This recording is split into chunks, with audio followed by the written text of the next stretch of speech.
మెల్లగా తెల్లారిందో ఎలా, వెలుతురే తెచ్చేసిందో ఇలా, పోసి నవ్వులతో మెరిసే పసిపాపల్లా.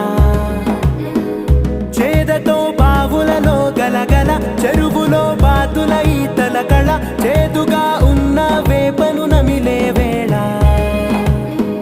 చుట్ట పొగ మంచుల్లో చుట్టాల పిలుపుల్లో మాటలే కలిపేస్తూ మనసారా మమతల్ని పండించి అందించు.